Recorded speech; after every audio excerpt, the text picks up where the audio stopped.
पुण्यात न्यायाधीशांची बनावट सही प्रकरणी आता कारवाईला वेग आलेला आहे। पुण्यातील विमानतळ पोलीस ठाण्यामध्ये आता हरिभाऊ चेमटे या व्यक्तीवर गुन्हा दाखल करण्यात आलाय। पुण्यातील शिवाजीनगर न्यायालयातील न्यायाधीशांची बनावट सही वापरून बोगस निकालपत्र बनवलं होतं।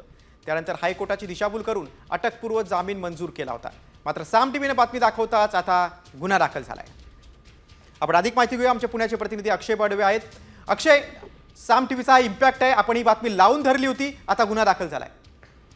निश्चितप्रमाणे आपल्याला म्हणता येईल की हा साम टीव्हीचा इम्पॅक्ट आहे, कारण थेट न्यायाधीशांची बनावट सही करून जामीन घेतल्या प्रकरणी संपूर्ण न्यायव्यवस्था हादरून गेली होती आणि त्याच प्रकरणानंतर आता पुणे पोलिसांनी या आरोपीवर गुन्हा दाखल केलेला आहे। खरं तर पुणे पोलिसांचं यश म्हणावं लागेल, कारण एका बाजूला मुंबई उच्च न्यायालयाने या संदर्भात आदेश दिल्यानंतर सुद्धा अद्याप गुन्हा दाखल झालेला नाही। मात्र पुणे पोलिसांनी या संपूर्ण प्रकरणाची दखल घेत विमानतळ पोलीस ठाण्यात आता हा गुन्हा दाखल करण्यात आलेला आहे। त्यामुळे नेमकी सही करणारा हा आरोपी जो चेमटे नावाचा आहे तो आता सध्या कुठे आहे याचा शोध जो आहे तो पोलिसांकडून घेतला जातोय आणि पोलिसांकडून आता सखोल चौकशी झाली पाहिजे, मुळाशी गेलं पाहिजे। अक्षय, तुम्ही सविस्तर माहिती दिलीत त्याबद्दल धन्यवाद। बोगस सही प्रकरणी आता विमानतळ पोलीस ठाण्यात गुन्हा दाखल झालेला आहे।